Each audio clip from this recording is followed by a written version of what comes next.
सांस लेने में दिक्कत होने लगी तब आर्यन ने उसके होंठों को आजाद किया और उसके गले और कॉलरबोन पर किस करने लगा। और जैसे ही उसने भूमि के कॉलरबोन पर बाइट किया कि भूमि ने उसे धक्का देकर खुद से अलग किया और दूसरी तरफ चेहरा कर लिया। आर्यन भी जानता था कि भूमि उसे परेशान कर रही है, पर फिलहाल वो मस्ती के मूड में नहीं था। अब उसके सामने भूमि की गोरी पीठ और खुली करम थी जो उसे अपने करीब बुला रही थी। आर्यन ने भूमि को कमर से पकड़कर अपने करीब कर लिया और उसकी गर्दन और पीठ पर किस करने लगा। भूमि का ब्लाउज पूरा बेकलेस था। आर्यन ने उसकी पीठ पर किस करते हुए जैसे ही उसके ब्लाउज की डोरी को खींचा कि ब्लाउज खुल गया। भूमि ने एक आह भरी। आर्यन ने उसे अपने और करीब कर लिया और अपने दूसरे हाथ से जलता टेबल लैंप ऑफ बंद कर दिया। कुछ ही देर में दोनों के कपड़े जमीन पर थे और उस कमरे में भूमि की हल्की सी किस्कियां सुनाई दे रही थी। कमरे का माहौल काफी गर्म हो चुका था। आर्यन आज अपनी 4 साल की दूरी का बदला ले रहा था भूमि से, और भूमि भी जानती थी कि आर्यन ने भी इन 4 सालों में उसकी तरह बहुत कुछ सहा था। वो भी इन सब में उतरती चली जा रही थी और सुबह तक भी आर्यन ने भूमि को नहीं छोड़ा। सुबह के 6 बज रहे थे। भूमि बहुत थक चुकी थी, पर वो जानती थी कि अगर उसके बच्चे उठ गए और उन्होंने उसे बाहर नहीं देखा तो वो जरूर यहाँ आ जाएंगे। इसलिए वो उठी, पर जैसे ही वो उठने को हुई कि आर्यन ने उसे फिर से लेटा दिया और उससे फिर से किस करने लगा। भूमि ने उसके बालों में हाथ फेरते हुए प्यार से कहा, गुड मॉर्निंग। आर्यन ने उसकी नाक से अपनी नाक को टकराते हुए कहा, पर मेरी तो अभी गुड नाइट भी नहीं हुई। भूमि ने उसे समझाते हुए कहा, आर्यन बच्चे उठेंगे तो हमें ढूंढेंगे और अगर हम उन्हें नहीं दिखे तो वो यहाँ तक आ जाएंगे, प्लीज जाने दीजिए। आर्यन ने कुछ देर कोई रिएक्ट नहीं किया, पर फिर वो भूमि के ऊपर से हट गया। भूमि ने उसकी साइड में पड़ी शर्ट उठाकर पहन ली और बाथरूम में चली गई। कुछ देर बाद वो नहाकर सिर्फ टॉवल लपेटे बाहर आई। उसके कपड़े यहाँ नहीं थे और आर्यन भी सो चुका था। भूमि ने अपनी रात वाली साड़ी देखी जो ठीक ठाक हालत में थी। उसने वो पहन ली और उस कमरे की हालत थोड़ी ठीक करके जल्दी से अपने कमरे में चली आई और यहाँ आकर वो वापस रेडी हुई और नीचे चली आई। नीचे आकर उसने देखा तो सांची ने पहले ही बच्चों का नाश्ता रेडी कर दिया था और सारे बच्चों को नाश्ता करा रही थी। यहाँ निहाल, आरुमि, कियान, अंश और अभिमन्यु एक साथ बैठकर अभय और सांची के साथ नाश्ता कर रहे थे। भूमि उन सब के पास चली आई तो सबसे पहले निहाल ने कहा, गुड मॉर्निंग चाची। उसके बाद आरुमि और अभिमन्यु ने कहा, गुड मॉर्निंग मम्मा। फिर अंश और कियान ने एक साथ कहा, गुड मॉर्निंग मामी। उन सब को ऐसे देख भूमि को बहुत अच्छा लग रहा था। उसने सबकी तरफ देखकर कहा, गुड मॉर्निंग बच्चों। फिर सांची और अभय ने भी उसे गुड मॉर्निंग कहा तो भूमि ने दोनों का आशीर्वाद लिया। अभय को सांची ने कल ही बता दिया था कि भूमि को सब याद आ गया है, तो अभय ने भूमि से कुछ नहीं पूछा, पर सांची ने भूमि को छेते हुए धीमे से उसके कान में कहा, और हमारे साहबजादे खुश हुए या अब भी कोई कसर बाकी है। जैसे ही भूमि ने ये सुना उसकी आंखें हैरानी से बड़ी हो गई। उसने सांची को ऐसे देखा जैसे कह रही हो कि आप ऐसी बड़ी बातें कैसे। तो सांची भी जैसे उसके मन की बात पड़ गई हो। उसने अपनी आई विंक की और भूमि को एक चेयर पर बैठाया और उसे भी नाश्ता परोस दिया। भूमि भी नाश्ता करने लगी। धीरे धीरे एक एक कर सब वहां आ गए और नाश्ता करने लगे, सिवाय आर्यन के। उसे वहां ना देखकर अरमान ने कहा, आर्यन कहाँ है, सुबह सुबह ही निकल गया क्या। भूमि ने उसकी बात का जवाब देते हुए कहा, वो आर्यन अपने कमरे में ही है, सो रहे हैं। जैसे ही सबने ये सुना सब हैरानी से भूमि को देखने लगे। अरमान ने ये सवाल सांची से पूछा था क्योंकि सबको पता था कि भूमि को कुछ याद नहीं है, तो वो आर्यन के साथ भी नहीं रहती। पर जब सबने उसके मुंह से ये जवाब सुना तो क्या ही कहूँ, सबको ऐसे अपनी तरफ देख भूमि डर गई। तो सांची ने पीछे से आकर उसके कंधे पर हाथ रखकर कहा, ऐसे देखने की जरूरत नहीं है, भूमि को सब याद आ गया है। सांची की बात सुन सब खुश हो और सबने एक साथ पूछा, क्या सच में। तो सांची ने हाँ में सिर हिलाया। अरमान ने अपनी थाली में चम्मच बजाते हुए कहा, ये इसका मतलब हमें हमारी हरियाणवी छोरी वापस मिल गई है। उसकी बात सुन सब हंस दिए और अब हमारे आर्यन नीचे आए जिसका चेहरा सख्त लग रहा था। उसने आकर सीधा कहा, मम्मा नाश्ता लगा दो, काम है। सांची उसके पास आए और उसे भी नाश्ता परोस दिया। आर्यन चुपचाप खाने लगा, पर अचानक उसे कुछ अजीब लगा। उसने अपनी नजरें उठाकर सबको देखा तो सब उसे ही देख रहे थे, वो भी स्माइल करते हुए। आर्यन को ये अजीब लगा। उसने कहा, ऐसे क्या देख रहे हो, कोई काम नहीं है आज किसी को। उसकी बात करण, विराट, अरमान और अभय के समझ में आ गई। वो फटाफट नाश्ता करने लगे तो लेडीज ने भी उनसे ध्यान हटा दिया। भूमि चुपचाप अब बस आर्यन को देख रही थी, जो सुबह तो ठीक था पर अभी काफी उखा उखा लग रहा था। भूमि उससे बात करना चाहती थी पर सबके बीच नहीं। उसने सोचा कि वो जब आर्यन कमरे में आएगा तब बात कर लेगी। धीरे धीरे सब नाश्ता कर करके अपने अपने काम पर जाने लगे। जाते जाते अरमान की नजर निहाल पर पड़ी, जो शायद किसी गहरी सोच में था। अरमान ने उसकी तरफ हाथ बढ़ाया पर पता नहीं क्या सोचकर वापस पीछे ले लिया और वहां से चला गया। और उन दोनों को ऐसे आर्यन ने देखा, वो निहाल को देखने लगा। चैप्टर 184 रेड या Rishabh. Shekhawat mention. Dining table पर अब सिर्फ निहाल, आर्यन और अभिमन्यु थे। आर्यन तो निहाल को देख रहा था, जो कहीं खोया हुआ लग रहा था, पर पास खड़ी भूमि की नजर अभिमन्यु पर थी। उसने देखा अभिमन्यु झपकियां ले रहा था, शायद उसे नींद आ रही थी। भूमि ये देख उसके पास चली गई। उसने जाकर उसे जगाते हुए कहा, अभी क्या हुआ बच्चा? उसकी बात सुन आर्यन ने भी उस तरफ देखा। इतने में वहां सांची भी आ गई। अभय ने मासूमियत से अपनी आंखें मलते हुए कहा, नींद आ रही है मम्मा। भूमि ने ये सुना तो उसे खड़े करते हुए कहा, कोई बात नहीं, जाकर आरुदी के साथ खेलो और अगर नींद आए तो मुझे बताना। ओके। अभय ने हाँ में सिर हिलाया और वहां से चला गया।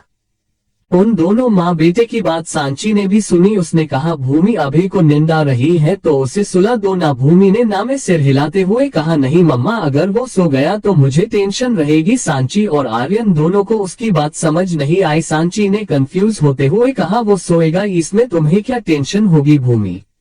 भूमि ने अब एक गहरी सांस लेकर आर्यन की तरफ देखते हुए कहा, उसे बीमारी है, रात का तो ठीक है, भगवान पर भरोसा है कि वो मुझे निराश नहीं करेंगे और अबे सुबह उठ जाएगा, पर दिन में मुझे और ज्यादा डर लगता है। अब आर्यन ने कहा, क्या मतलब है, कैसी बीमारी? भूमि ने बच्चों के साथ खेल रहे अबे को देखते हुए कहा, बहुत बार ऐसा होता है, जब अबे सो जाता है तो वापस उठता ही नहीं है और उसे उठने में 2 दिन 3 दिन और कभी कभी तो 1 हफ्ता भी लग जाता है। डॉक्टर्स का कहना है कि उसे ये बीमारी मेरी दवाइयों की वजह से लगी है। मैं प्रेग्नेंट थी जब मैं कोमा में थी और मुझे जो दवाइयाँ दी गई उसका इफेक्ट मेरे पेट में पल रहे बच्चे पर बहुत बुरा पड़ा है। उसकी बात सुन आर्यन और सांची दोनों हैरानी से कभी उसे देखते तो कभी अबे को। आर्यन को समझ नहीं आ रहा था कि वो क्या कहे। उसके बेटे को ये अजीब सी बीमारी है और वो उसके साथ था भी नहीं। पर सांची ने कहा, तो इसका कोई इलाज तो बताया होगा ना डॉक्टर ने? भूमि ने ना में सिर हिलाया और निराशा से कहा, डॉक्टर का कहना है कि ऐसी बीमारी बहुत कम लोगों में पाई जाती है, इसका अब तक कोई इलाज नहीं है, पर अगर अबे इसे अपने मन से कंट्रोल कर सकता है तो ये बहुत अच्छी बात है। पर अब प्रॉब्लम ये है कि अगर कभी भी वो परेशान होता है या ज्यादा रोता है तो वो रोते रोते सो जाता है और फिर मुझे भी नहीं पता होता है कि वो कब उठेगा, पर अगर वो खुश रहता है तो वो ठीक रहता है। आर्यन खड़ा हुआ और उसने जाकर भूमि का सिर चूम लिया। उसने कहा, आई एम सॉरी, तुमने इतना कुछ सहा और मैं तुम्हारे साथ नहीं था, पर अब हम सब साथ हैं और हम अभी का ख्याल भी अच्छे से रखेंगे, वो ठीक हो जाएगा। भूमि को अभी इसी सहारे की जरूरत थी, उसने भी बस हम कहा। तो सांची ने उन दोनों की बवाएं लेते हुए कहा, हाय मेरे बच्चे, किसी की नजर ना लगे। दोनों उसकी बात सुन जल्दी से अलग हुए। भूमि काम का बहाना बनाकर वहां से चली गई। अब आर्यन भी जाने को हुआ कि उसने फिर से निहाल को देखा, जो सबसे बेखबर होकर कुछ सोच रहा था। अब आर्यन को अंदर ही अंदर उसके लिए टेंशन हो रही थी। उसने उसके सिर पर प्यार से हाथ फेरते हुए कहा, निहाल मेरे साथ बाहर चलोगे? निहाल एकदम से होश में आया और उसने हाँ कह दिया। तो आर्यन उसे गोद में लेकर बाहर निकल गया। यहाँ अरमान जो पराक्रम में था सबके साथ, उसके दिमाग में कहीं ना कहीं अपने काम के बीच भी निहाल का ख्याल आ रहा था बार बार। ये पहले भी बहुत बार हुआ था जब निहाल की फिक्र में अरमान ठीक से काम नहीं कर पाता था, पर आज उसके लिए ये बहुत मुश्किल हो रहा था। उसे बहुत बेचैनी हो रही थी, जो क्यों थी ये वो खुद भी नहीं जानता था। वो निहाल के ही ख्याल में लगा हुआ था जब उसे किसी की कॉल आई। उसने बिना नंबर देखे कॉल उठा ली और कहा, कौन? तो सामने से किसी आदमी की आवाज आई, सर मैं नरपत बोल रहा हूँ मसूरी से। आपने मुझसे व्योम शेखावत के मरे हुए रिश्तेदारों की लिस्ट निकालने को कहा था ना सर? वो रेडी है, मैंने आपको भेज दी है, आप चेक कर लेना सर। अरमान अपने ख्यालों से बाहर आया और उसने ठीक है बोलकर कॉल कट कर दी। अब उसने अपने दिमाग को शांत किया और जाकर अपना लैपटॉप खोलकर बैठ गया और उस लिस्ट को चेक करने लगा। उस लिस्ट को लगभग आधे घंटे तक पढ़ने के बाद पता नहीं अरमान को अचानक क्या दिख गया, उसके हाथ पैर कांपने लगे और शरीर जैसे अकड़ गया हो। उसने वो एक ही लाइन बार बार पढ़ी। उसने खुद से ही कहा, ये कैसे हो सकता है? करीब 10 मिनट तक उसने ऐसे ही उस लाइन को पढ़ना जारी रखा और अचानक वो एकदम से खड़ा हुआ और बाहर निकल गया। यहाँ एक पार्क में एक बेंच पर निहाल और आर्यन दोनों बैठे थे। दोनों के हाथ में आइसक्रीम कोन था, पर दोनों ही नहीं खा रहे थे। आर्यन ने अपना गला साफ करते हुए कहा, सो निहाल क्या हुआ है? निहाल ने उसकी तरफ देखा और फिर अपनी आइसक्रीम खाते हुए कहा, कुछ नहीं हुआ चाचू, बस आइसक्रीम ठंडी है। उसकी बात सुनकर आर्यन ने कहा, आइसक्रीम ठंडी ही होती है निहाल, ये तो तुम्हारा दिमाग है जो ठिकाने पर नहीं है। निहाल ने उसे कंफ्यूजन में देखा तो आर्यन ने एक गहरी सांस लेकर कहा, निहाल तुम अब भी एक बच्चे ही हो। अगर तुम्हें लगता है कि तुम्हारे झूठ बोलने से या बातें छुपाने से हमें कुछ पता नहीं चलेगा तो तुम गलत हो। हमें सब दिखता है पर हम कुछ नहीं कहते, ये सोचकर कि जब तुम्हारा दिमाग शांत होगा तुम ठीक होगे तो खुद ही नॉर्मल भी हो जाओगे, पर तुम्हारा साथ ये हुआ ही नहीं। निहाल अब भी आर्यन को देख रहा था तो आर्यन ने फिर कहा, सबको दिख रहा है तुम्हारा ये एबनॉर्मल बिहेवियर, पर अरमान तुमसे कुछ नहीं कहता क्योंकि वो जानता है कि तुम उसे कुछ नहीं बताने वाले। वो खुद को गलत समझने लगा है तुम्हारे चक्कर में, पर तुम हो कि बताते ही नहीं कि क्या हुआ है। बेटा तुम अभी छोटे हो और अगर तुम किसी को अपनी मुश्किलें बता देते हो तो तुम कमजोर नहीं हो जाते, इसलिए अपनी परेशानी शेयर करो। अरमान से करो, मुझसे करो, अगर किसी से नहीं कर सकते तो डायरी लिखो, पर अपने पापा को जीते जी मत मारो जो तुमसे बहुत प्यार करता है। मैं जानता हूँ कि तुम इतने छोटे नहीं हो कि मेरी बातें ना समझ पाओ, इसलिए कह रहा हूँ किसी की नहीं, पर अरमान की हालत समझो जो तुमसे बहुत प्यार करता है और तुम्हें इसे देखकर उसे अंदर ही अंदर कितनी तकलीफ होती है ये समझो। अगर तुम उसके सामने मुस्कुरा भी लेते हो तो वो खुश हो जाता है, पर अगर तुम उसके सामने ऐसे ही रहोगे तो वो अंदर ही अंदर बिल्कुल तुम्हारी ही तरह तड़पेगा पर किसी को कुछ कहेगा नहीं। सो प्लीज निहाल बताओ कि क्या हुआ है। आर्यन के इतना कहने पर भी निहाल चुपचाप था। अब आर्यन को भी इरिटेशन हो रही थी, पर वो एक 13 साल के बच्चे के साथ तो सख्ती नहीं इस्तेमाल कर सकता था ना। वो चुपचाप बैठा रहा और कुछ देर बाद उसे अपने हाथ पर कुछ महसूस हुआ। उसने देखा तो ये निहाल था जो उसके आर्म को कसके पकड़कर बैठा था और उसने कहा, पापा ने मुझे अपना नाम क्यों नहीं दिया चाचू? जैसे माहिर का नाम माहिर अरमान शेखावत है, आरोही को नाम आरोही अरमान शेखावत है, वैसे ही मेरा नाम निहाल अरमान शेखावत क्यों नहीं है? क्यों मेरे नाम के पीछे ऋषभ शेखावत लगा रखा है? वो जिसने मुझे कभी प्यार नहीं किया वो मेरे पापा कैसे हो सकते हैं? उसकी बात सुनते ही आर्यन को एकदम से लाइट हुई और उसने कहा, तुम ऋषभ शेखावत से मिले? निहाल ने सिर उठाकर उसे देखा। वो एक पल उसे देखता रहा और फिर उसने हाँ में सिर हिला दिया। आर्यन ने एक गहरी सांस ली और कहा, तो क्या कहा उसने तुमसे? निहाल उसे अब सब कुछ खुलकर बताने लगा, जो हुआ उसके साथ या जो हो रहा था उसके साथ, वो सब उसने आर्यन से कह दिया। और आर्यन जैसे जैसे उसकी बातें सुन रहा था उसके मन में गुस्सा बढ़ता जा रहा था। उसने खुद से ही कहा, रेड उर्फ ऋषभ शेखावत, तुम्हें तो मैं छोड़ दूंगा नहीं। बहुत देर तक निहाल और आर्यन बातें करते रहे। उसके बाद आर्यन ने खड़े होता हुए कहा, कुछ भी हो जाए तुम्हें बस एक बात याद रखनी है, तुम्हारी परवरिश अरमान ने की है तो नाम किसका है तुम्हारे पीछे इससे कोई फर्क नहीं पड़ता, पर तुम्हारे पापा है कौन इससे पड़ता है। और तुम्हारा पापा हमेशा से अरमान था और अरमान ही रहेगा, तो तुम सब पर अपना दिमाग मत लगाओ, सिर्फ अरमान पर ध्यान दो। जिस दिन उसने खुद कह दिया कि वो तुम्हें बेटा नहीं मानता उस दिन देख लेंगे क्या करना है, पर तब तक तुम सिर्फ उसी के बेटे हो, समझे? निहाल ने एक स्माइल के साथ हाँ में सिर हिलाया तो आर्यन ने उसे गोद में उठा दिया और दोनों वापस घर लौट आए। चैप्टर 185 अरमान और आर्यन का जगह शेखावत मेंशन। आर्यन ने निहाल को घर छोड़ा और खुद वापस बाहर आया। उसने गाड़ी स्टार्ट की ही थी कि उसका फोन बजा। उसने फोन निकाल कर देखा तो अरमान उसे कॉल कर रहा था। आर्यन ने 1 मिनट तक अपने फोन को घूरा और जब फिर से रिंग बजी तो उसने कहा, मतलब आज तू गया? आर्यन उसने एक गहरी सांस ली और फोन उठा लिया। उसके फोन उठाते ही सामने से आवाज आई, मुझे मिलना है तुझसे। आर्यन ने बस हम कहा और फोन रख दिया। उसने अपनी गाड़ी वापस पार्क की तरफ मोड़ी। वो जानता था आज बहुत कुछ होने वाला है उसके और अरमान के बीच, जिससे शायद उनका रिश्ता भी खतरे में पड़ सकता था, पर वो फिर भी खुद को शांत करने की कोशिश कर रहा था।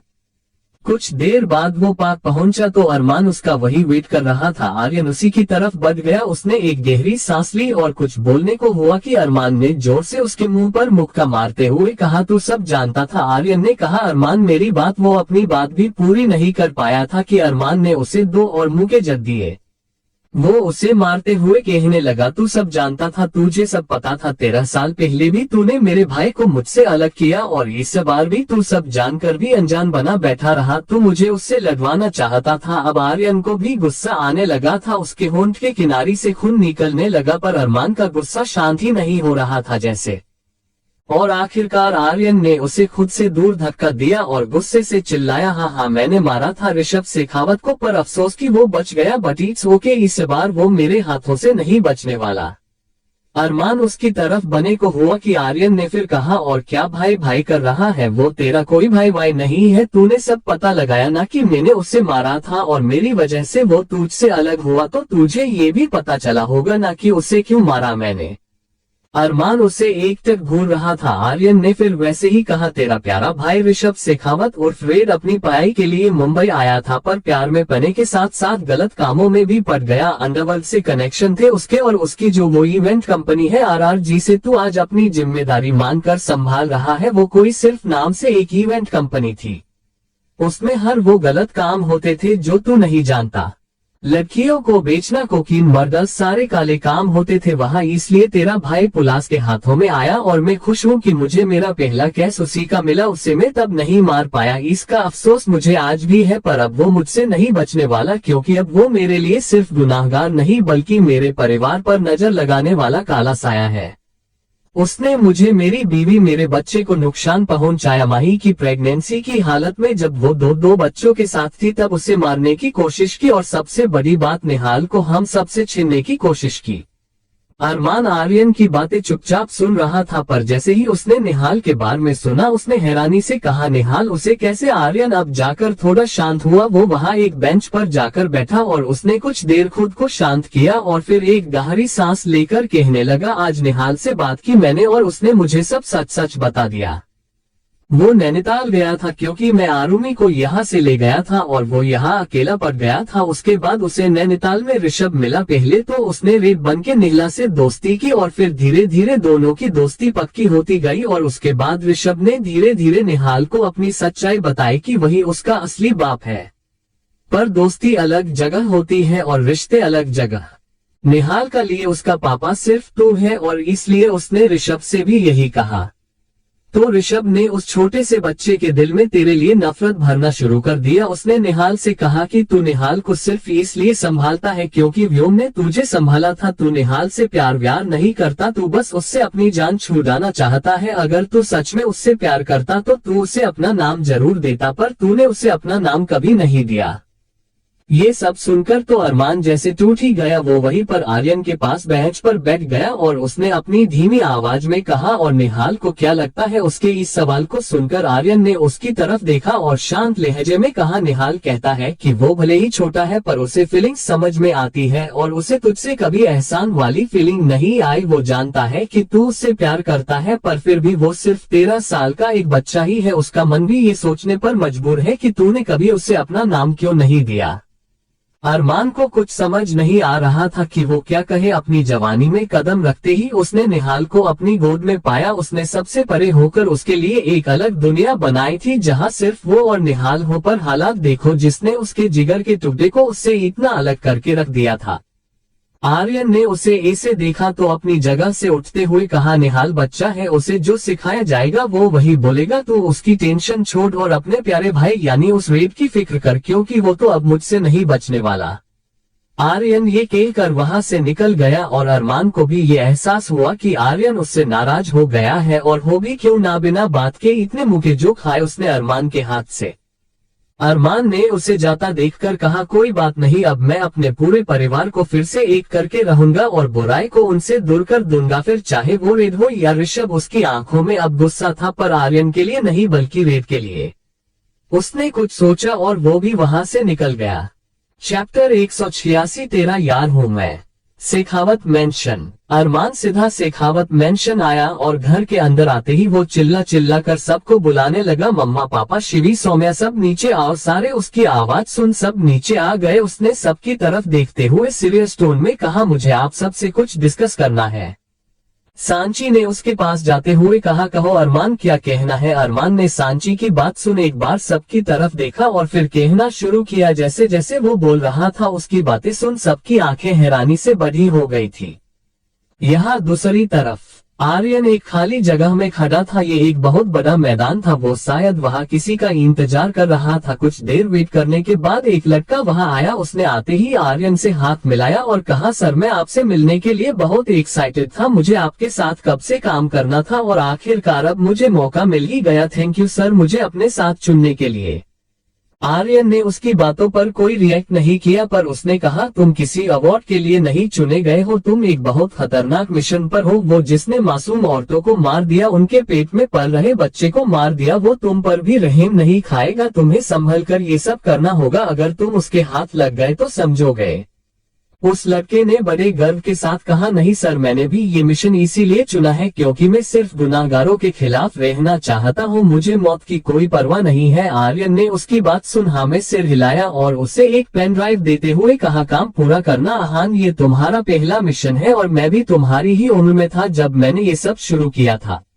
मेरे सामने तो मेरा पहला केस लौट आया, पर हम उसे फिर से तुम्हारे सामने नहीं आने देंगे। हम आहान ने हमें सिर हिलाया तो आर्यन ने कहा, ठीक है अब तुम जाओ, तुम्हारा मेरे साथ इतनी देर रुकना ठीक नहीं है। आहान ने उसे सल्यूट किया और यस सर बोलकर वहां से चला गया। उसके बाद आर्यन भी आकर अपनी गाड़ी में बैठा। उसने अपने हाथ में पहनी घड़ी में टाइम देखा तो शाम के 4 बजे बज चुके थे। उसने अपना सिर सीट से टिका लिया और अपनी आंखें बंद कर ली। अभी उसने सुकून की सांस भी नहीं ली थी कि उसका फोन बजा। उसने झट से अपनी आंखें खोली और फोन को देखा। अरमान उसे कॉल कर रहा था। आर्यन उससे इस वक्त बात तक नहीं करना चाहता था। उसने फोन काट दिया, पर जब अरमान ने 2-3 बार कॉल किया तो आर्यन को ना चाहते हुए भी फोन उठाना पड़ा। उसने गुस्से से कहा, अब क्या है, मेरा सिर्फ होना रह गया है, वो आके फोड़ दे। उसने ये कहा ही था कि सामने से अरमान की घबराई हुई आवाज आए। आर्यन जल्दी शेखावत मेंशन पहुंच। आर्यन को उसकी इस बड़ी ही घबराहट समझ नहीं आई। वो कुछ पूछता इससे पहले ही कॉल कट हो गई। आर्यन ने जल्दी से गाड़ी स्टार्ट की और घर की तरफ मोड़ दी। वो बार बार अरमान को घर पर सबको कॉल ट्राई कर रहा था, पर कोई उसका फोन नहीं उठा रहा था। उसे बहुत टेंशन हो रही थी। वो फुल स्पीड में गाड़ी चलाकर घर पहुंचा। घर के दरवाजे जो हमेशा खुले रहते थे आज वो बंद थे। आर्यन एकदम से घबरा गया और उसने जाकर जल्दी से दरवाजा खोला। और जैसे ही उसने दरवाजा खोला कि अंदर खड़े सभी घर वालों ने एक साथ कहा सरप्राइज। जैसे ही आर्यन ने उन सबको देखा वो हैरान रह गया। सब काफी खुश लग रहे थे। आर्यन को कुछ समझ नहीं आया कि ये सब क्यों, पर तभी वहां अरमान आया। उसने आर्यन के सामने आकर कहा, happy birthday to us. Aryan ने ये सुना तो उसे याद आया कि कल उन दोनों का बर्थडे है और वो ये बात तो भूल ही गया था। शायद इसलिए क्योंकि उसने पिछले 4 साल से अपना बर्थडे नहीं मनाया था। उसे ये सब देख अच्छा लगा, पर अचानक उसे याद आया कि अरमान ने उसके साथ क्या किया। पहले उस पर भरोसा नहीं किया, उसके बाद उसे मारा और उसके बाद उसे बेवकूफ भी बनाया। अरमान जहे ही आर्यन के गले लगने के लिए आया कि आर्यन ने उसे अपने आप से दूर धकेल दिया और गुस्से से कहा, तू खुद को क्या समझता है, जो तू चाहेगा वही होगा, जैसे तू कहेगा सब वैसे ही करेंगे। अगर तू ये सब सोचता है तो तू बहुत गलत है, क्योंकि मुझे इन सब से कोई फर्क नहीं पड़ता। आर्यन ये कहकर आगे बढ़ गया, पर अचानक उसके कान में अरमान की आवाज पड़ी और वो वही रुक गया। अरमान गाना गा रहा था, तू जो रूठा तो कौन हंसेगा, तू जो छूटा तो कौन रहेगा। आर्यन ने पीछे मुड़ के देखा तो अरमान और सभी बच्चे एक साथ खड़े उसे देख रहे थे और अरमान आगे गाना गाने लगा। तू चुप है तो ये डर लगता है अपना मुझको, अब कौन कहेगा, तू ही वजह, तेरे बिना बेवजह बेकार हूँ मैं, तेरा यार हूँ मैं दो। आर्यन चुपचाप उसे देखने लगा तो अरमान आगे आया। उसने पास में पड़े सॉफ्ट टॉयज को अपने हाथों में लिया और आर्यन को किसी बच्चे की तरह मनाने लगा। आजा लड़े फिर खिलौनों के लिए, तू जीते मैं हार जाऊं, आजा करे फिर वही शरारते, तू भागे मैं मार खाऊं, मीठी सी वो गाली तेरी, सुनने को तैयार हूं मैं, तेरा यार हूं मैं दो। अरमान हर कोशिश कर रहा था उसे मनाने की। वो उसे परेशान कर रहा था, उसे सता रहा था, उसे मना भी रहा था, पर आर्यन मानने के मूड में नहीं था। और अब जब अरमान को लगा कि आर्यन नहीं मानने वाला तो वो निराश हो गया। उसने अपने हाथ में पके सॉफ्ट टॉयज को जमीन पर फेंक दिया और जाने के लिए मुड़ गया। और जब आर्यन ने उसे ऐसे जाते देखा तो भाग कर गया और उसकी पीठ पर चढ़ गया। अरमान उसके ये करने से एकदम घबरा गया, पर जब उसे महसूस हुआ कि ये आर्यन है, उसके दुखी चेहरे पर एकदम से स्माइल आ गई। वो आर्यन को लेकर केक के पास आ गया और उसका हाथ पकड़कर केक कट कराने लगा। इस बार अरमान ने उसे केक खिलाते हुए आगे की लाइंस गाए। जाते नहीं कहीं रिश्ते पुराने, किसी नए के आ जाने से, जाता हूँ मैं तो मुझे तू जाने दे, क्यों परेशान है मेरे जाने से, टूटा है तो जुड़ा है क्यों, मेरी तरफ तू मुड़ा है क्यों, हक नहीं तू ये कहे कि यार अब हम ना रहे। और इस बार आर्यन ने उसे गले लगाते हुए आगे गाया। एक तेरी यारी का ही सातों जन्म हकदार हूँ मैं, तेरा यार हूँ मैं। दोनों ने एक दूसरे को कसके गले लगा लिया। दोनों का जगह मिट चुका था, ये कह लो। भले उन दोनों को ऐसे देख सबके चेहरे पर मुस्कान थी, सब बहुत खुश थे। दोनों फिर एक जो हो गए थे, पर किसी को ये पता नहीं था कि दोनों लड़े क्यों थे। ये तो अरमान ने आकर उसने कहा कि आर्यन उससे नाराज है और उसे मनाना है। दोनों का बर्थडे तो कल आने वाला था, पर अरमान ने आज का ही प्लान बना लिया था। आखिर उसने अपने भाई को नाराज जो किया था, वो आर्यन से अलग हुआ और उसने अपने कान पकड़कर कहा, सॉरी ना, ये पहली और आखिरी बार था, माफ कर दे। उसकी बात सुन आर्यन ने उसके हाथ को नीचे करते हुए कहा, अरमान मैं तुझसे ज्यादा नहीं मांग रहा हूँ, पर हम दोनों हमेशा से कहते हैं कि बाकी दुनियादारी से हम एक दूसरे को 9 महीने ज्यादा जानते हैं, तो तू मुझसे आज एक वादा कर कि जितना मुझे तुझ पर भरोसा है एक बड़ा भाई होने के नाते, उतना तू अपने छोटे भाई पर भरोसा करेगा। अरमान ने उसे गले लगाते हुए कहा, वादा रहा पक्का, प्रोमिस। चैप्टर 187, यही तो प्यार है। शेखावत मेंशन।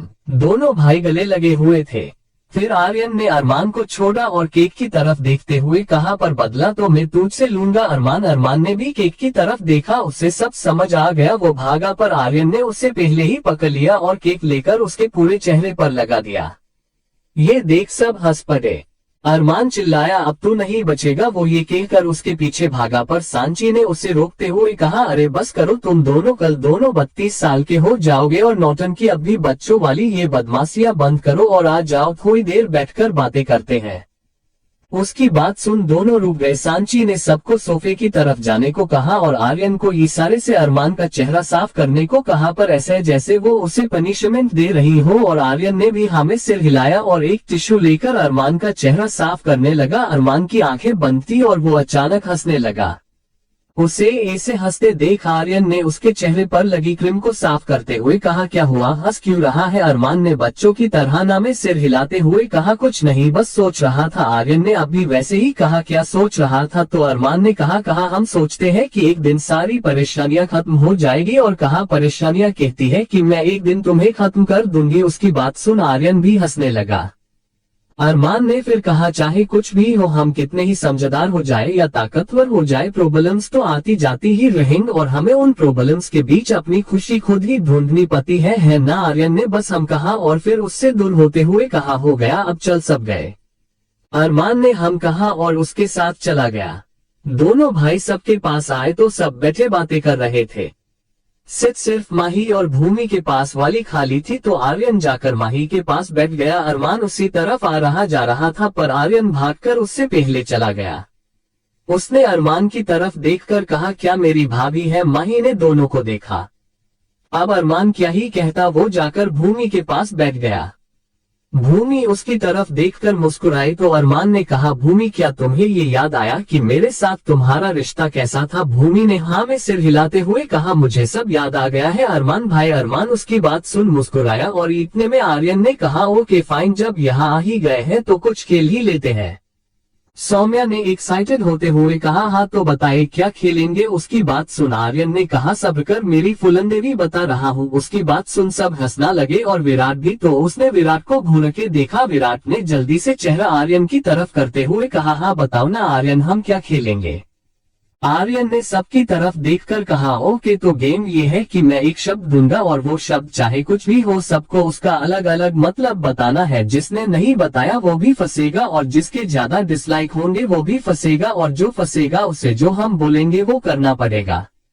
सौम्या ने उसकी बात सुन बेचारा सा चेहरा बनाकर कहा, गेम तो इंटरेस्टिंग है पर एक ही चीज के इतने सारे मतलब लाएंगे कहाँ से। आर्यन ने उसे समझाते हुए कहा, नहीं ऐसा नहीं है, इस बड़ी बहुत सी चीजें हैं जिसके मायने हर इंसान के लिए अलग होते हैं, जैसे कि घर, परिवार, पैसा, दुनिया, प्यार, शिक्षा, मजाक और भी बहुत कुछ है।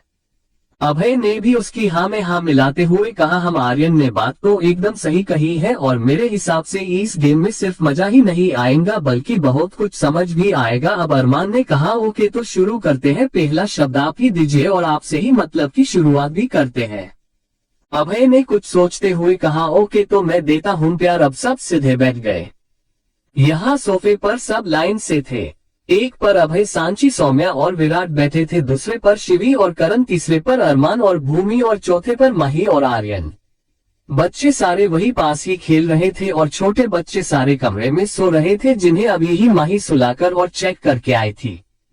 और उसी हिसाब से अभय ने शुरुआत की और सांची की तरफ देखते हुए कहा, मरने तक सिर्फ अपने पार्टनर के साथ रहने की ख्वाहिश हो, यही तो प्यार है। उसे वो पल याद आ गया जब सांची ने रोकर उससे कहा था कि अगर अभय से पहले वो मर गई तो अभय अपने आप को कभी माफ नहीं कर पाएगा। सांची भी उसे ऐसे ही देख रही थी और उसने कहा, उसके पास जाते ही खुद को सुरक्षित महसूस करना, यही तो प्यार है। सांची को अपनी और अभय की पहली मुलाकात याद आ गई जब वो पहली बार अभय से मिली थी और अभय ने उसे उन लड़कों से बचाया था।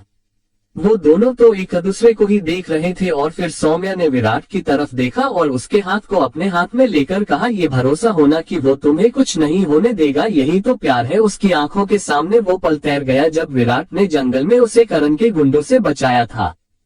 विराट ने भी उसे ऐसे ही देखते हुए कहा, हमेशा ये डर हो ना कि आप उसे खो ना दो कहीं, यही तो प्यार है। विराट को भी वो पल याद आया जब सौम्या बिना बताए बेंगलोर चली गई थी। वो कितना डर गया था उसे खोने के डर से। शिवी ने भी करण की तरफ देखा और कहा, किसी का सच्चे दिल से इंतजार करना यही तो प्यार है। उसे इंतजार का मतलब अच्छे से पता था। जब करण जेल में था तब शिवी ने 2 साल तक उसका इंतजार किया था। करण ने उसकी तरफ देखकर एक प्यारी सी स्माइल की और उसके हाथ को अपने हाथ में लेते हुए कहा, उस इंसान के लिए वो सब कुछ छोड़ देना जो उसे नुकसान पहुंचाए। करण ने भी तो शिवी के लिए अपने सारे गलत काम छोड़ दिए थे और उससे शादी की थी, उसी के लिए वो 2 साल जेल में भी रहा था। उसके बाद भूमि जो अरमान के पास बैठी थी उसने सबकी तरफ देखा, अभय, सांची, सौम्या, विराट, शिवी और करण, ये सब तो अपने आप में ही खोए हुए थे। भूमि ने अब आर्यन की तरफ देखा जो उसके बोलने का ही इंतजार कर रहा था और माही आर्यन को देख रही थी कि वो किस कदर भूमि में खोया हुआ है, पर जब उसने अरमान की तरफ देखा तो उसका भी यही हाल था। उसकी नजरें भी अरमान पर ठहर सी गई। भूमि ने आर्यन को देखते हुए कहा, उससे नफरत करने की कोशिश करके भी प्यार करने लगना, उससे अलग होने की कोशिश करते हुए भी उससे जुट जाना, उससे दूर होकर भी उसका हो जाना, यही तो प्यार है। भूमि कभी तैयार नहीं थी आर्यन के साथ रहने को, बिना उसकी मर्जी के शादी और नशे की हालत में उसका आर्यन से रिश्ता बनाना, ये सब तो अनजाने में हुआ था, वरना वो तो भाग भी गई थी। पर वो घूम फिर के आर्यन के पास ही लौटी। आर्यन ने भी उसे ऐसे ही देखते हुए कहा, किसी का इंतजार ताउम्र करना, उसी के लिए जीना और उसी के साथ मर जाना, यही तो प्यार है। उसने 4 साल इस इंतजार में बिताए थे कि भूमि कभी तो लौटेगी। उसे एक बात पता थी, वो ये कि अगर वो जिंदा है तो भूमि नहीं मर सकती और उसे उसके इंतजार का फल मिला, भूमि उसे मिल ही गई। अब ये दोनों भी एक दूसरे में खो ही गए थे।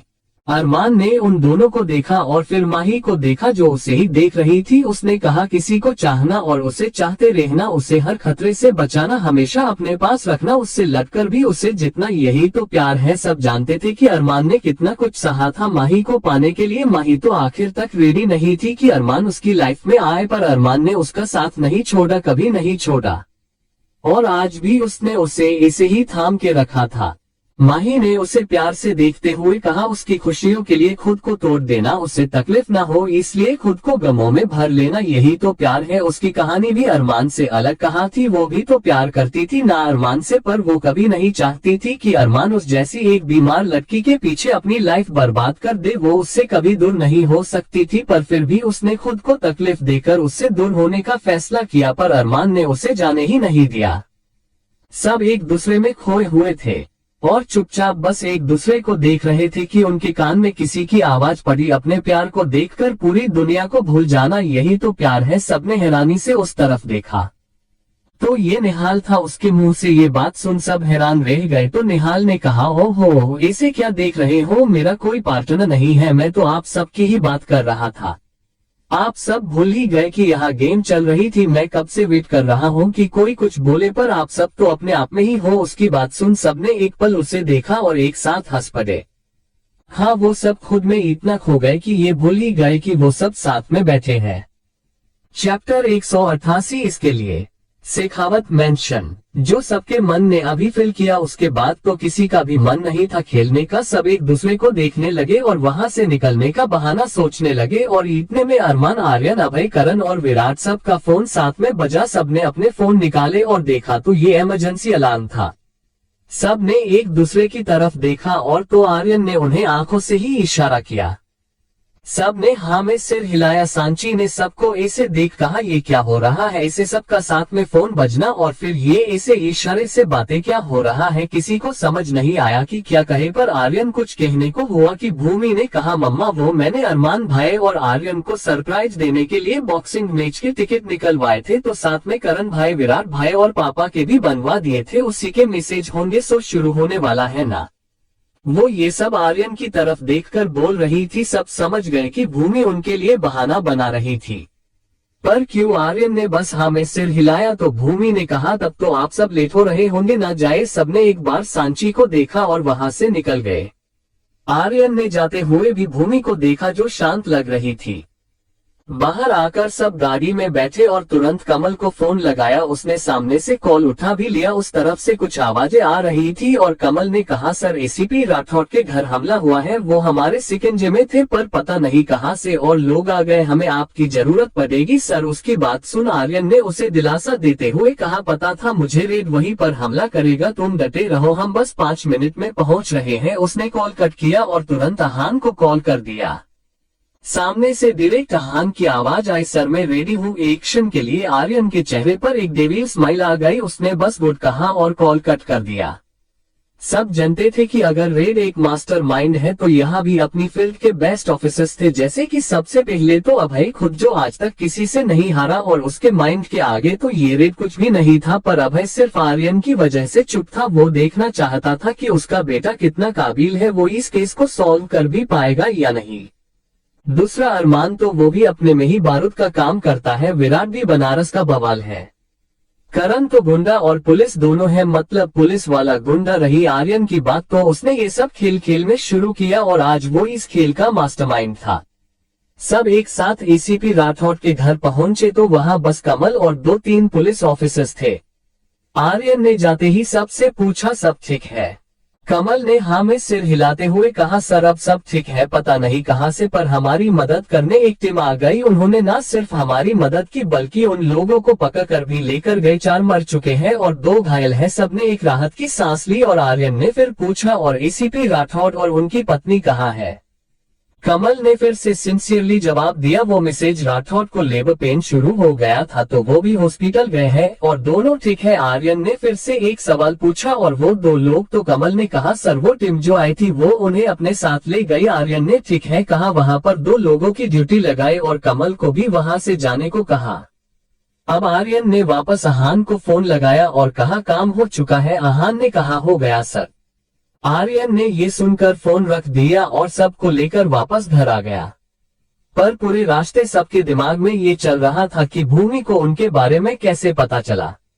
घर आए तो सब सारी लेडीज अपने अपने कमरों में जा चुकी थी और बच्चे भी सो चुके थे। सब अपने अपने कमरों में चले गए। आर्यन भी अपने कमरे में आया। उसने देखा तो भूमि उनकी शादी का एल्बम देख रही थी। उसे ऐसे देख आर्यन को राहत मिली, पर सवाल का जवाब नहीं। उसने डायरेक्ट पूछा, तुमने मम्मा से झूठ क्यों बोला कि तुमने टिकट्स निकलवाई थी? भूमि ने बिना उसकी तरफ देखे कहा, तो क्या कहती कि आपका बेटा और इनके सारे साथी मिशन पर जा रहे थे? आर्यन ने उसे घूरकर देखा पर भूमि ने उसकी तरफ नहीं देखा। उसका ध्यान अभी एल्बम पर ही था।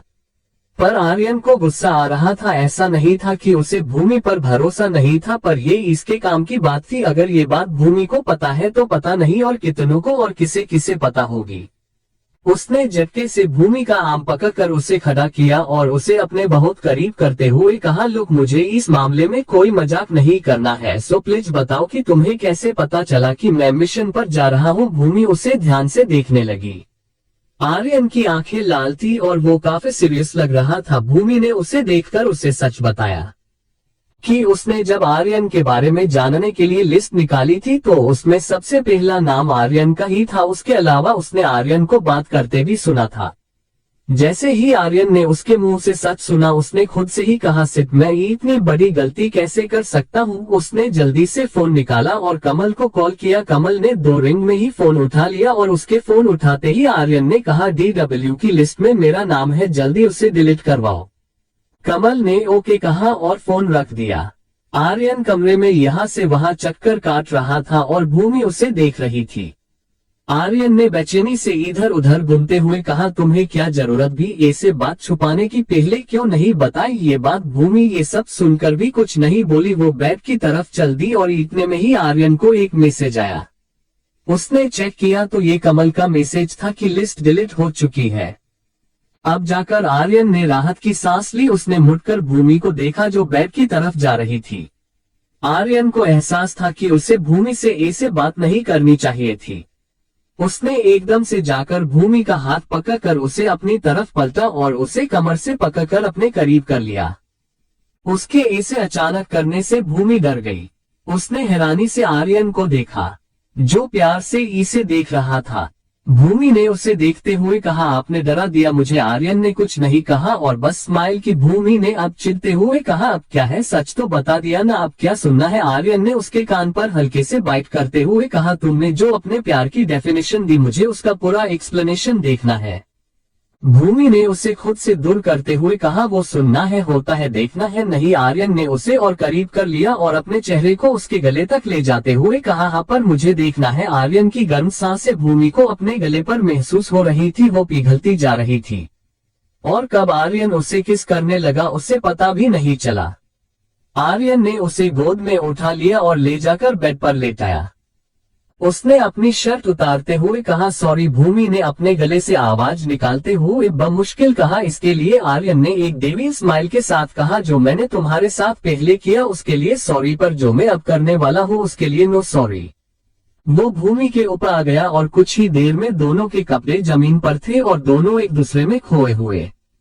चैप्टर 189, सच बताओगे कि नहीं। शेखावत मेंशन। ये अगला दिन था। सब नाश्ता करने बैठे थे और इतने में भूमि आर्यन का नाम चिल्लाते हुए नीचे आए। उसे ऐसे देख सब घबरा गए। आर्यन उठकर भूमि की तरफ गया। उसने उसे चुप कराते हुए कहा, भूमि क्या हुआ, तुम रो क्यों रही हो, क्या हुआ है। भूमि ने रोते हुए कहा, वो अभी उठ नहीं रहा है। उसने जैसे ही ये कहा सब चौंक गए। आर्यन कमरे की तरफ भागा। सब उसके पीछे भागे। कमरे में गए तो बेड पर अभी सो रहा था। आर्यन उसके पास आकर बैठा। उसने अभी के गालों को थपथपाते हुए कहा, अभी बच्चा क्या हुआ, उठो, पापा से बात करो, बच्चा उठो प्लीज। वो और घर के सारे लोग उसे उठाने की कोशिश कर रहे थे पर अभी तो उठने का नाम नहीं ले रहा था। भूमि रो रही थी और उसे उठाने की कोशिश कर रही थी। आर्यन ने भूमि की तरफ देखकर पूछा, कोई तो तरीका होगा, पहले कैसे उठता था, अभी कुछ तो होगा। भूमि सोचने लगी और अचानक उसने कहा, हाँ, डॉक्टर ने कहा था कि जैसे इंसान कोई बुरा सपना देखते वक्त डर कर उठ जाता है, वैसे ही अगर अभी को ये एहसास दिलाया जाए कि वो नहीं उठा तो बुरा होगा तो शायद वो उठ जाए। जैसे ही भूमि ने ये कहा कि अरमान ने कहा, आर्यन उठा। आर्यन ने उसे हैरानी से देखा तो अरमान ने फिर कहा, उठना। आर्यन वहां से उठा तो अरमान वहां बैठ गया। उसने प्यार से अभी के सिर पर हाथ फेरा और अपना चेहरा उसके कान के पास ले गया और पता नहीं उसने अभी के कान में क्या कहा कि अभी 2 मिनट में उठ गया। उसने उठते ही कहा, मम्मा, पापा। भूमि ने एकदम से कहा, हाँ मैं यही हूँ बच्चा। उसने जाकर अभी को गले लगा लिया और आर्यन ने भी उन्हें ऐसे देख अरमान उठ गया और वहां से बाहर चला गया। उसका ऐसे जाना किसी को समझ नहीं आया। माही भी उसके पीछे गई। अरमान अपने कमरे में आया और अपने बच्चे को गले लगा लिया। जब माही अंदर आई तो उसने अरमान को देखा जो माहिर को गले लगाए बैठा था। माही उसके पास आए। अरमान की आंखें बंद थी पर उसे एहसास हो चुका था कि माही उसके पास ही है। उसने अपनी बंद आंखों से ही कहा, मैं छोटा था, मुझे वही प्रॉब्लम थी जो अभी को है। और तब व्योम मुझे उठाने के लिए कहा करते थे, आरू तुम एक ऐसे कमरे में हो जहाँ सिर्फ अंधेरा है और अगर तुम उठोगे तो ही तुम सबको देख पाओगे, वरना तुम अपने सारे अपनों को खो दोगे। अगर तुमने अपनी आंखें नहीं खोली तो तुम्हारे पापा तुम्हें छोड़कर हमेशा हमेशा के लिए दूर चले जाएंगे। माही उसकी बात सुन जाकर उसके पास जाकर बैठी। उसने अरमान के कंधे पर सिर रख लिया और कहा, अरमान। अरमान ने बस हम कहा तो माही ने कहा, मुझे कैंसर था और आपको ये प्रॉब्लम, अगर हमारे बच्चों में भी हमारी ही तरह ये बीमारियां हुई तो अरमान ने बिना आंखें खोले कहा, इन्हें कुछ नहीं होगा, ये हमारे स्टोन बेबीज है ना बेबी। अरमान ने ये कहा तो माहिर भी जैसे सब समझ गया हो वो मुस्कुराया। उसे मुस्कुराता देख अरमान और माही भी मुस्कुराए। वो दोनों ऐसे ही उसके साथ खेलने लगे क्योंकि आरोही अभी सो रही थी। यहाँ सबको राहत मिली और अब सब नॉर्मल था तो आर्यन ने सबको जाने को कहा। सब चले गए और अभय और आरुमी दोनों भूमि के साथ खेल रहे थे। आर्यन उन्हें प्यार से देख रहा था और सोच रहा था कि कहा उसने इस फैमिली के सपने देखे थे। वो यही सब सोच रहा था कि उसका फोन बजा। उसने फोन निकाल कर देखा तो आहान कॉल कर रहा था। आर्यन ने भूमि को देखा तो उसने आर्यन को जाने का इशारा किया। आर्यन ने एक स्माइल की और जाकर एक एक करके तीनों के माथे को चुम लिया और फिर वहां से चला गया। उसके जाने के बाद आरुमी ने भूमि से कहा, मम्मा छोटू इतना क्यों सोता है। उसकी बात सुन भूमि मुस्कुराई पर उसके बोलने से पहले ही अभय ने कहा, मैं नहीं सोता। आरुमी ने उसे चिढ़ाते हुए कहा, अच्छा तो अभी क्या यहाँ तेरा भूत सो रहा था। पर अभय भी आर्यन का बेटा था। उसने कहा, मेरा नहीं आपका भूत सो रहा था। और दोनों मस्ती करने लगे। यहाँ दूसरी तरफ ये एक 18 फ्लोर वाली बिल्डिंग थी। आर्यन पार्किंग में आया और वहां से लिफ्ट से होते हुए 17 फ्लोर पर गया। ये पूरा फ्लोर किसी जेल जैसा लग रहा था। आर्यन एक कमरे में गया तो वहां दो लोगों को बांधा हुआ था। उन्हें देखकर ही पता चल रहा था कि उन्हें बहुत टॉर्चर किया गया है। आर्यन जाकर दोनों के सामने चेयर पर बैठा। उसके पीछे से आते हुए आहान ने कहा, सब कुछ ट्राई कर चुका हूँ पर ये कुछ बता ही नहीं रहे हैं। आर्यन के चेहरे पर कोई भाव नहीं थे। उसने अपनी गन निकाली और उससे खेलते हुए कहा, सच बोलोगे कि नहीं। पर दोनों में से एक ने भी कुछ नहीं कहा। तो इस बार आर्यन ने उनसे कुछ कहा नहीं बल्कि उसका हाथ पकड़ा और उसकी हथेली पर गोली चली दी जो उसके हाथ को चिरकर दूसरी ओर से बाहर निकली। वो आदमी दर्द में चिल्लाया पर आर्यन को कोई फर्क नहीं पड़ा। उसने दूसरे आदमी की तरफ देखकर वैसे ही पूछा, सच बोलोगे कि नहीं। वो आदमी डर गया था, उसे कुछ बोला ही नहीं गया तो आर्यन ने उस आदमी का हाथ पकड़ा। वो बहुत डर गया था। आर्यन के गोली चलाने से पहले ही उसने कहा, मैं सच बताता हूँ मैं सच। उसकी बात सुन आर्यन के फेस पर एक डेविल स्माइल भी। उसने कहा, तो शुरू हो जाओ। आर्यन की बात सुन उस आदमी ने पहले दूसरे आदमी की तरफ देखा जो दर्द से तड़प रहा था। उसने फिर आर्यन की तरफ देखा और उसे सब बताने लगा। चैप्टर 190 बीवी होने की ड्यूटी। शेखावत मेंशन। माही और अरमान अपनी उसी प्यारी सी दुनिया में खोए हुए थे जब अरमान का फोन बजा। अरमान ने फोन निकलकर देखा तो आर्यन उसे कॉल कर रहा था। अरमान खुद में ही बड़बड़ाया, इसकी तो मैं मेरा बसा बसाया घर तुड़वा के रहेगा। उसकी बात सुन माही हंसी। अरमान वहां से उठा और थोड़ी दूर जाकर आर्यन का कॉल जो दोबारा आ रहा था उसे उठाया। उसके फोन उठाते ही आर्यन की आवाज आए, हॉस्पिटल आ रहा है। जैसे ही अरमान ने ये सुना उसने चौंकते हुए कहा, हॉस्पिटल क्या हुआ, तुम ठीक है ना। आर्यन इसकी बात सुन हंसने लगा। उसकी हंसने की आवाज सुन अरमान ने कहा, क्या हुआ आर्यन, तेरे सिर पर चोट लगी है क्या, तू इसे हंस क्यों रहा है। आर्यन ने सामने से कहा, अरे मेरी इतनी फिक्र कब से होने लगी, कल तक तो अपने ऋषभ भाई के लिए मुझसे लड़ रहा था। अरमान ने उसकी बात सुन हल्के गुस्से से कहा, आर्यन उस बात को अब भूल जा और बता क्या हुआ है, तू हॉस्पिटल में क्या कर रहा है। अब आर्यन को एहसास हो रहा था कि अरमान को गुस्सा आ रहा है तो उसने लज्जी से कहा, अरे वो मिसेज राठौड़ ने बेटी को जन्म दिया है तो मैं हॉस्पिटल आया था इसलिए पूछ रहा था। अरमान अब शांत हुआ। उसने कहा, ओह ठीक है मैं आता हूँ। अरमान ने फोन रखा और माही को थोड़ी देर में आने का बोल वहां से चला गया। कुछ देर में वो हॉस्पिटल पहुंचा तो आर्यन उसे नीचे ही मिल गया। फिर दोनों एक साथ मिसेज राठौड़ के वार्ड में आए। मिसेज राठौड़ सो रही थी और उनके पास ही उनकी बेटी सो रही थी और एसीपी राठौड़ भी उनके पास ही बैठे थे। वो अरमान और आर्यन को देखते ही खड़े हो गए। पर दोनों ने उन्हें वापस बैठाया और बच्ची को देखते हुए कहा, आपकी बेटी तो बहुत प्यारी है, क्या नाम देंगे आप इसे? उनकी बात सुन एसीपी राठौड़ ने कहा, आज ये इस दुनिया में है तो सिर्फ आपकी वजह से आप ही इसे कोई नाम दे दीजिए। वो दोनों कुछ बोलने को हुए कि एसीपी राठौड़ ने उन्हें रोकते हुए कहा, सर मना मत करिएगा प्लीज। दोनों ने एक दूसरे की तरफ देखा। एसीपी राठौड़ ने अपनी बेटी को अपनी गोद में लिया तो आर्यन और अरमान ने एक साथ कहा, सांची। दोनों ने एक ही नाम लिया और फिर एक दूसरे की तरफ देखकर मुस्कुराए। एसीपी राठौड़ ने अपनी बेटी का माथा चूमते हुए कहा, सांची मेरी बच्ची। दोनों उसे ऐसे देख मुस्कुराए। दोनों ने कुछ देर उनसे बातें की और फिर वहां से चले गए। दोनों घर पहुंचे तो दोनों को ही कुछ महसूस हुआ। दोनों ने स्मेल करते हुए कहा, कचौरियां। इतने में सांची की आवाज आई। उसने डाइनिंग टेबल पर कचौरियां रखते हुए कहा, हाँ कचौरियां, आज तुम दोनों का जन्मदिन है तो सोचा कुछ स्पेशल बना दूं। जैसे ही दोनों ने सुना, बिना वक्त गवाए डाइनिंग टेबल की तरफ आ गए और एक एक कचौरी उठाकर खड़े खड़े ही खाने लगे। दोनों को ऐसे देख सांची ने दोनों को डांटते हुए कहा, अरे ये क्या तरीका है, ना हाथ मुंह धोकर आए और ना ही ठीक से बैठे, ऐसे कौन खाता है? उसने ये कहा ही था कि अभय ने आकर एक कचौरी उठाते हुए कहा, मैं खाता हूँ। उसकी बात सुन दोनों हंसने लगे तो सांची ने अपना सिर पीट लिया और चिढ़ते हुए कहा, जैसा बाप वैसे बेटे। सांची वहां से किचन में गई और उसके जाने के बाद तीनों ने एक दूसरे को देखा और हंसने लगे। फिर वहां करण, शिवी, सौम्या, विराट, भूमि और माही साथ आए और बच्चे भी। उन तीनों को ऐसे देख सब उन्हें हैरानी से देखने लगे, पर वो तीनों तो बिना किसी का ध्यान दिए बस चुपचाप खाए जा रहे थे। सांची और कचौरियां लेकर बाहर आए तो उसने उन सबको देखा जो हैरानी से अभय, अरमान और आर्यन को देख रहे थे। उन्हें ऐसे देख सांची ने कहा, अब तो सुधर जाओ तुम दोनों के बच्चे भी अब तो सोच रहे हैं कि ये हमारे बाप है कि नहीं। उसकी बात सुन सब हंसने लगे तो अरमान और आर्यन ने निहाल, आरुमि और अभिमन्यु को देखा जो इन्हें ही देख रहे थे। आर्यन ने उन्हें करीब आने का इशारा किया और वो उनके पास जाने को हुए कि सांची ने बीच में आते हुए कहा, कोई जरूरत नहीं है, तुम तीन जंगली काफी हो, मेरे बच्चों को जंगली मत बनाओ। सब एक बार फिर से हंसने लगे। फिर अपनी अपनी चेयर पर बैठे। अब अभय, आर्यन और अरमान भी बैठ गए और बड़े मजे से कचौरियां खाने लगे।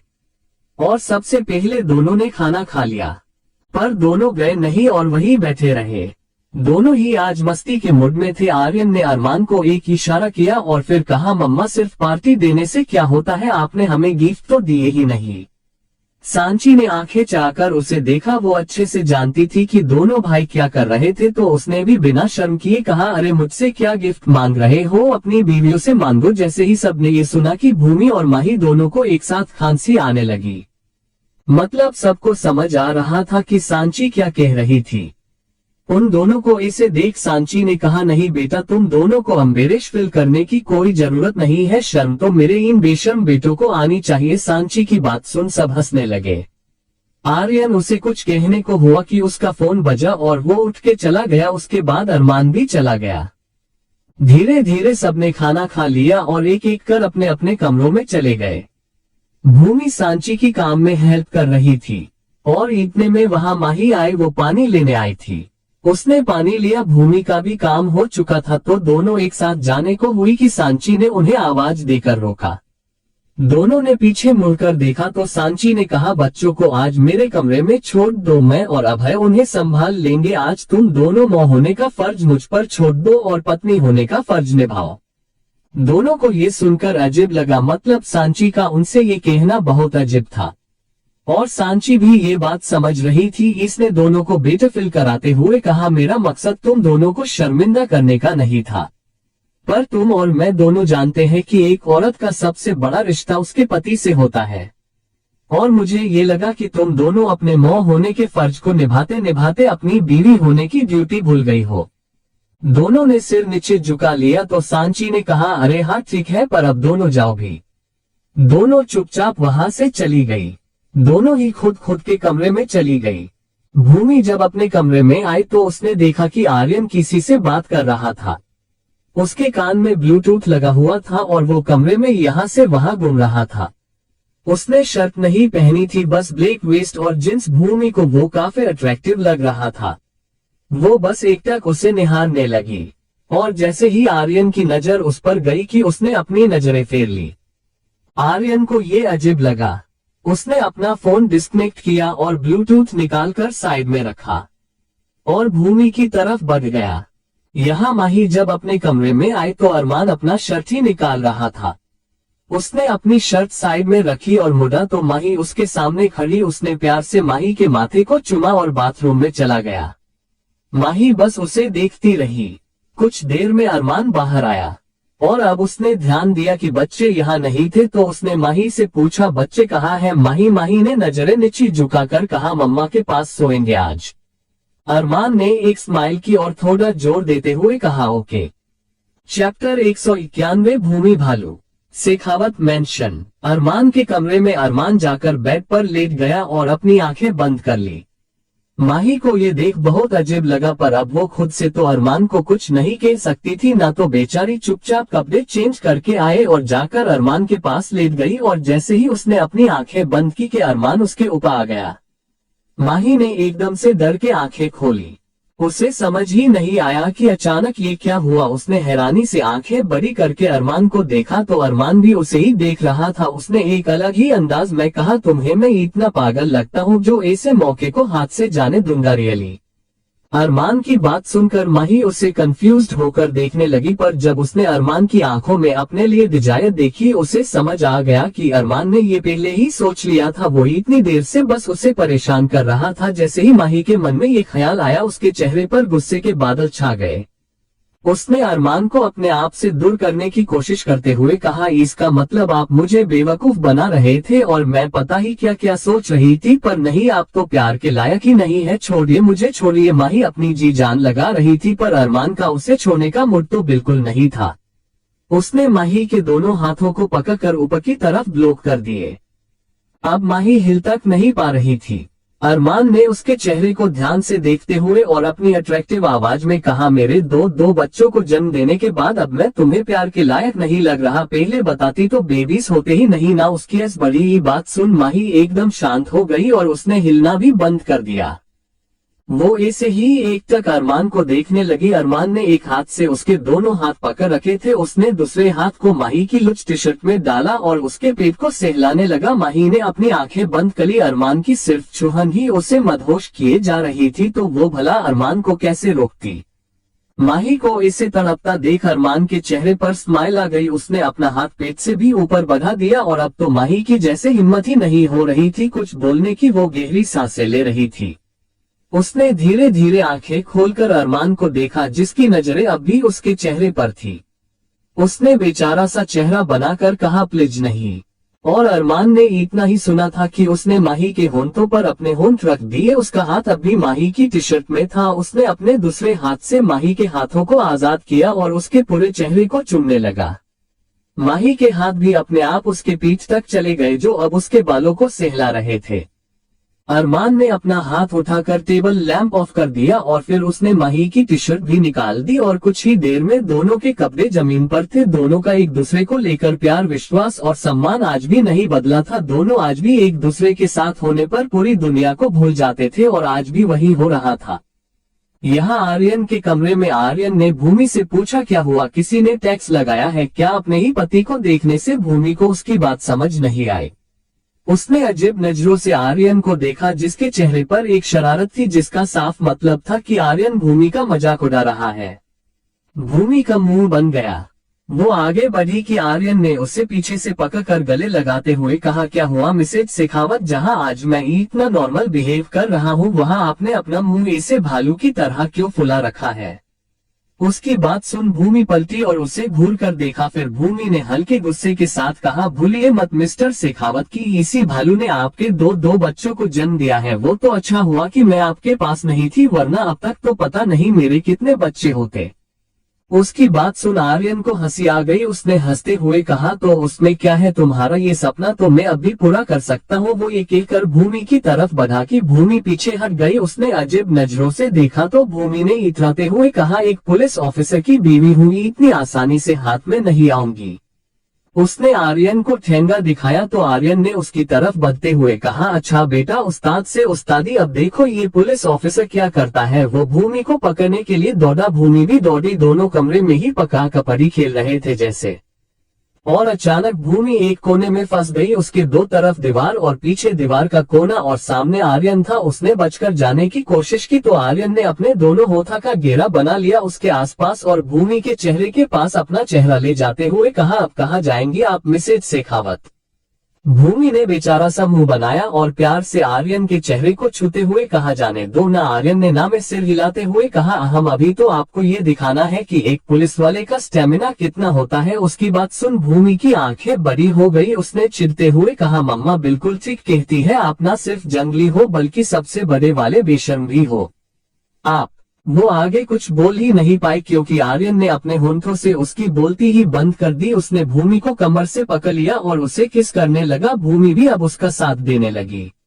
आर्यन ने उसे गोद में उठाया और बेड पर ले आया। फिर क्या था उस कमरे में, भूमि की सिसकियां की आवाज सुनना आसान था। आज सच में आर्यन अपना स्टेमिना दिखा रहा था। यहाँ विराट और सौम्या के कमरे में, अंश तो बच्चों के कमरे में निहाल, आरुमि, अभिमन्यु और कियान के साथ सोता था और सांच तो सांची के पास थी। आज वो सारे बच्चों को अपने साथ ले गई थी। चारों छोटे बच्चे उसके पास ही थे और अच्छी बात ये थी कि वो एक साथ इन सारे बच्चों को संभाल भी लेती।